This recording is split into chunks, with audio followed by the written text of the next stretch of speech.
The house on Ocean Avenue had a way of watching people. It wasn't obvious at first. The windows were ordinary, the white paint freshly redone, the lawn trimmed with care. Yet when Daniel Harper stood across the street on a cold October evening, he felt a strange pressure in his chest, as if the building were quietly measuring him, counting his breaths. "This is it," his wife, Laura, said, forcing a smile. "Our fresh start."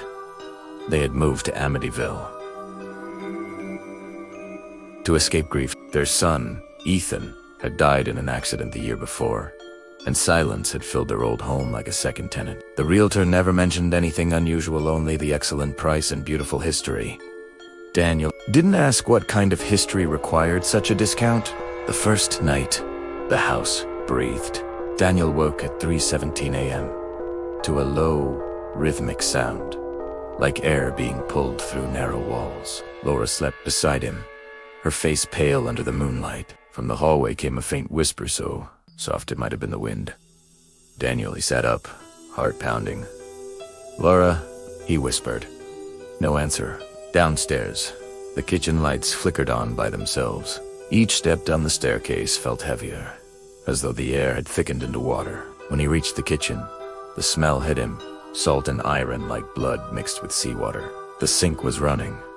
He turned the faucet off, hands shaking. In the reflection of the dark window above the sink, Daniel saw another figure standing behind hematose shape with hollow eyes. A spoon around, nothing.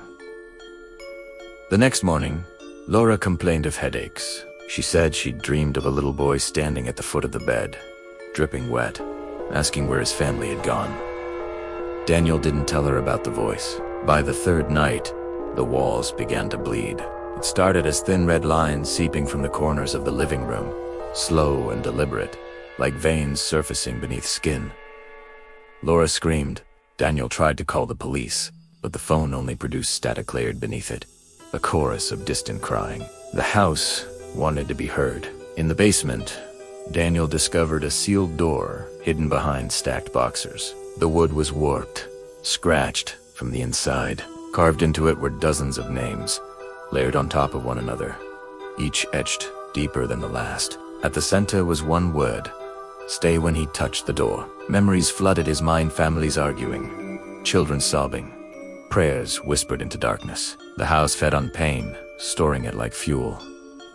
It didn't kill quickly, it waited. Laura stood behind him, her eyes empty. "It doesn't want us to leave," she said calmly. "It says Ethan is still here." Daniel's breath caught. "That's a lot." From the darkness beyond the door came a child's laughter, familiar, aching, perfect. "Daddy."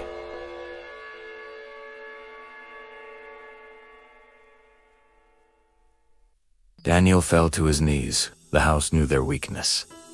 It always did. As the walls pulsed and the floorboards groaned, Daniel realized the truth.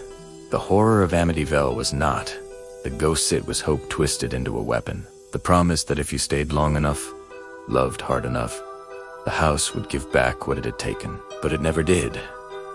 Daniel grabbed Laura's hand and ran. Windows shattered as they burst through the front door. Behind them, the house screamed, not in rage, but hunger. They never returned. Weeks later, a new family stood across the street, admiring the property. The windows reflected the sunlight warmly, inviting. Inside the house, the whisper began again. "Stay."